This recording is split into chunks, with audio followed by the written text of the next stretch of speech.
My name is Mark Colonna. This is the evolution of email security. Done this presentation a couple times now, really hoping that this time it's going to work. And I also have a few sick people in my house, so here's hoping that everything goes well this time. I've done this a little long-winded sometimes, so I'm going to try to be brief at points. So the beginning of email attacks. So the beginnings of when we were having problems with our email and people trying to send us fake stuff. Spam, everybody's heard of that. Provided a couple examples. Hey, get this many pills for this many amount of dollars. Adult content, free gift cards. You have bad credit, try this. The beginnings of this was really just attackers getting a bunch of emails, purchasing email lists, getting a huge database and shooting out a bunch of emails at the same time, whether they were using their own equipment or whether they're, spending money on some sort of botnet to use to send out these emails, including viruses and attachments.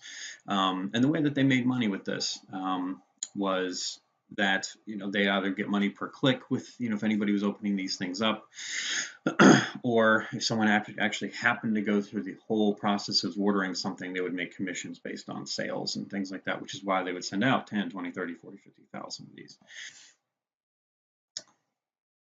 And it sort of started to evolve. So the Nigerian prince scam, we all, had seen one form or another of that. So this is where it started to become sort of social engineering and transferring away from spam. So this is where, hey, I have all this extra money. I'm in a country, the government is having all these issues. I need to get my money out of here and into a safe place. And I've heard that you're a good person. I have $4 million. And if you just give me your account number, I'm going to wire it to you. And then at the end, when this is all over and I'm out of the country, I'm going to take it back, but I'm going to give you a reward. I'm going to give you $100,000, $200,000, maybe a percentage. But I need your, again, account information, your name, maybe your social security number.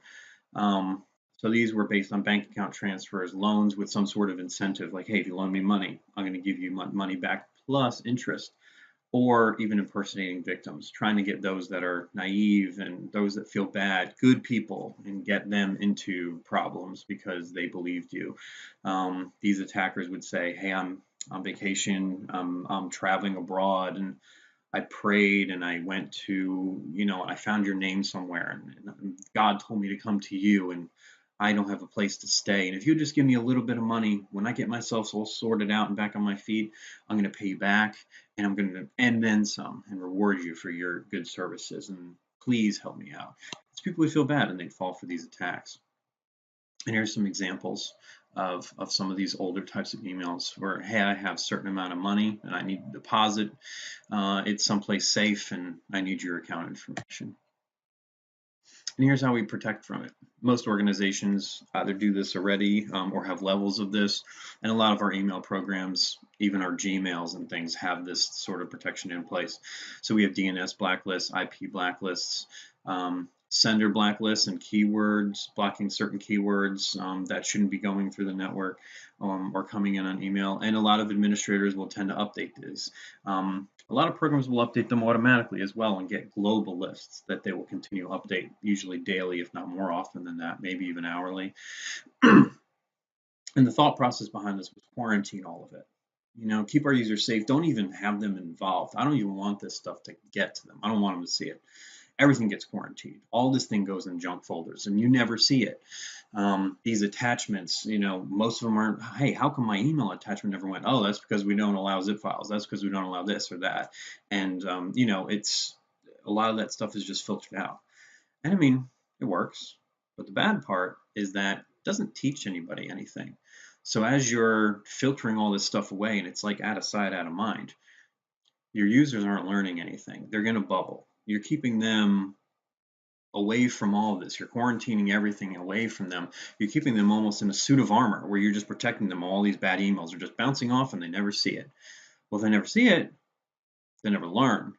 They'll never learn how to recognize any of these things. And so as, these things evolve, your users aren't, because everything's not coming to them. It's not saying, hey, we blocked this. Here's an example of what we blocked. This is what it looked like. So if you see something that maybe we miss and it kind of looks like this, just keep an eye out, because we're not perfect. We're just software. Unfortunately, They don't get those things. And so you have users that aren't trained. And so email has evolved as opposed to users not really evolving if they're not trained properly. And email has evolved more towards social engineering, smart attacks, really, phishing and spear phishing. So these attackers aren't just sending out 50,000 emails and hoping for clicks. They're targeting certain things, targeting specific things, specific people. They have users inside of the organization like, hey, I know that person manages the money. How do I get to them? So it's based on deceit. They collect all this information. Some of it's either collected from website and it's public, or some of it's just out there on databases. They could know information about your CEO or about other people in finance because of things that they've purchased from other leaks like Yahoo or Target or who knows what is out there and is in a database somewhere, and these people have it. And so they know information. They know some of your old passwords because those things might be attached to alternate email addresses you have used with your name on certain accounts. And so they use all of this information to try to trick people. And so the basis of it will be that they will try to impersonate those in power in their organizations and say, hey, I have, invoices that I need paid, or I have, I need sending information or emails to human resources from the CEO. This actually kind of falls into the this BEC term, which I had learned doing this research because I hadn't heard of it yet.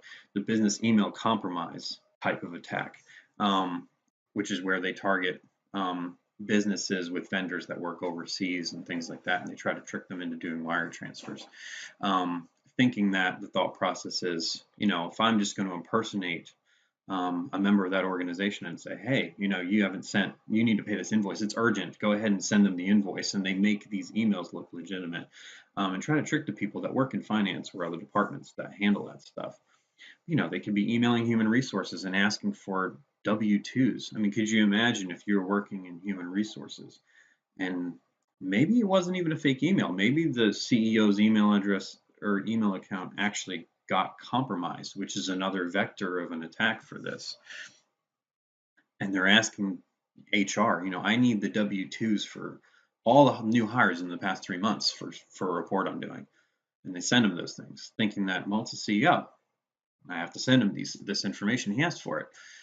Well, got to be careful. You need to be trained. You need to know what you're doing. Attackers are smart. We need to be smarter.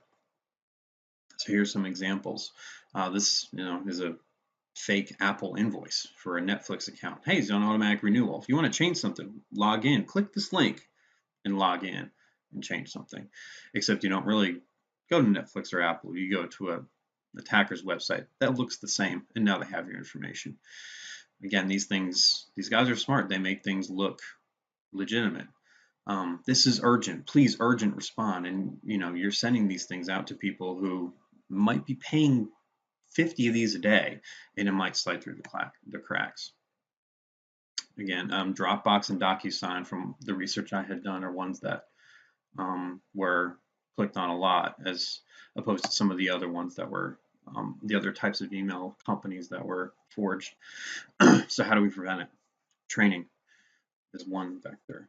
So phishing email user training. Google actually has a phishing email user training test. It's just a link you can send to all your users. I'm actually getting ready to do this at my organization, where they go through and you enter in some information about yourself, and they show you all these emails that, and they ask you like, hey, is this a phishing attempt or is this legitimate, and why? And you have to kind of look over the email and you're like, oh yeah, I see this link actually forwards you somewhere. Or, oh, this doesn't actually go to Apple, it actually goes here. And you have to find these things. Oh, the email address of the sender and the email address in the body are slightly different. This is an attack. So, and Google's not the only tool. That one's free, but they actually have some software that businesses can use. Sophos and PhishingBox, you can also send these types of phishing emails. And not only that, but they also have reporting that goes along with it as well. So you can actually create campaigns and do a long-term investment in your employees where you're doing training over a certain period of time and seeing how people improve. Outlook 365 offers advanced threat protection. I'm going to talk about that when I get to an example here in a second. And there's other email detection and prevention software and things that are meant to give the users tips and educate them, as opposed to just, hey, we're blocking this, you're never even going to see it. And this is kind of an example of one of these. This one that I pulled up was called Torpedo. It was actually something I pulled from the ECU Journal Library. I don't think it actually exists, but this is along the lines of something that could help in that type of way. You hover over a link and it says, hey, this is the link you're actually going to. Just so you know, here it is a little bit more broad. Do you want to still click here? Hey, this user that you got an email from doesn't tend, I don't know if you recognize, doesn't tend to email you from that email address. It's different. Do you still want to click on anything in this document? And misspellings and things like that. You see in the bottom right, Microsoft and Amazon, how they changed the spelling. Like, hey, we detected something weird about this. Said it was from a link to Microsoft. This said it was a link to Amazon. But just so you know, this is actually what it is. Do you still want to click on it? And maybe sometimes these are correct and they're being picked up on, but that's the whole point. You get to your users see this and they get educated, sometimes maybe without even realizing that they're becoming accustomed to determining what's legitimate and what's not. And this is an example from the Google phishing test. And again, looks like just like a legitimate email, and you kind of got to peruse through it and see why this might be fake or might be real. This is the Sophos campaigns. They actually have templates of different types of phishing emails you could send to your users to try to so you can change it up and send a bunch of different things. Maybe use some of the ones that are more common in your organization or however you want to run your campaign, and the reporting that's involved. It shows you how many emails are sent, how many of them got opened. It says users caught. What types of statistics you have. You can actually send. You can be very granular with your campaigns. You can choose user security groups to send one email and a different group to send a different email. You don't have to send the same one to everybody, and all the different types of statistics. And you can have, different types of reporting. As an administrator, is very important.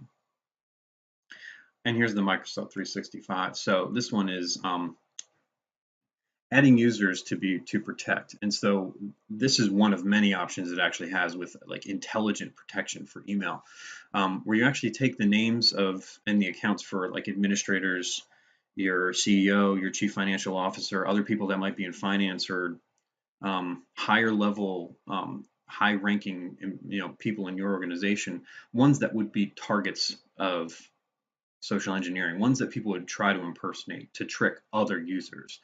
And you can make it so that emails aren't going to come from those users. Something comes in that says it's from that person and it doesn't match what's in your table or what you've predetermined. That stuff's not going to come through. Just another level of protection you can offer your organization. So I tried to be quick. I'm sorry. Did this a couple times. Again, I'm a little long-winded sometimes. So I hope everybody enjoyed. This is what I'm doing my paper on, so it's going to be a little more in depth when we come to that. And I guess as my kids normally do, since this is going on YouTube, be sure to like and comment down below on things you'd like me to improve next time. And don't forget to subscribe for more videos. Hope you guys enjoyed it.